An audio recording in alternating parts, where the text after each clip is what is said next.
what do we say to a man that has not really experienced that joy of the why? It almost seems that if I don't grind, if I don't do it my way, it's not going to work, right? Are you saying that you kind of had that experience in your life, you know? What do you say to that gentleman or those gentlemen here?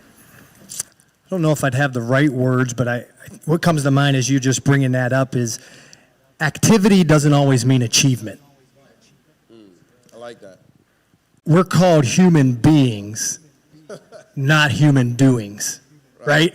I used to brag on my multitasking. Look what I could do. I could do this. I can grind. I could be a good AD and a coach and a teacher and blah, blah, blah, blah. Look at me. And it's like, okay, yeah, now God break me. And so I think we fall into the trap of doing. And God's just like, be. Be still and know that I am God. Did COVID slow you down? COVID slowed me down big time. I started sitting on the back porch. Forgot we had a back porch. Started taking a walk with my wife. Right? Started hanging out with my kids a little more, right? It just slowed us down. It got us out of that grind. I think that was God's kind of pause button, that wake-up call. Human beings, not human doings.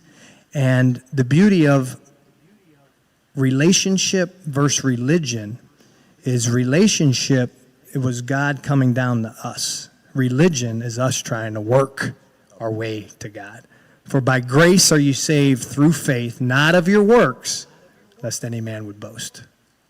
Thank you. I would also love to say to the gentleman out here, you know, that, I mean, if I sat here and I ate an apple, you'll never be able to tell me whether it's sweet or bitter, other than if I were to describe it. And you can either think I'm a liar or I know what I'm talking about.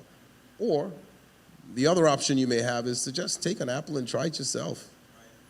And that's really what I want to invite you men to do. Taste and see that the Lord is good.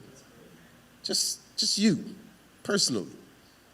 I know what your wife has gone through, or whoever it is, you know, whatever they.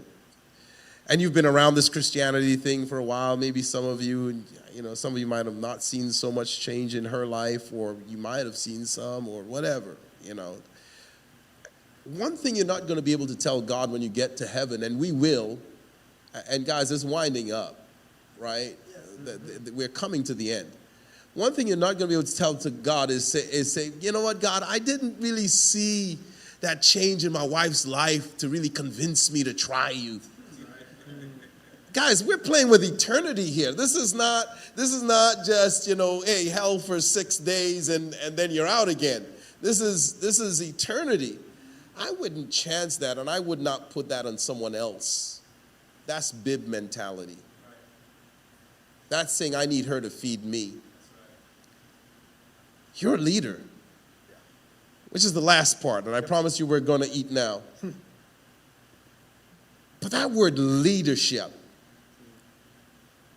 I think it's intriguing to us. Again, coming back to the number one need of a man being influence.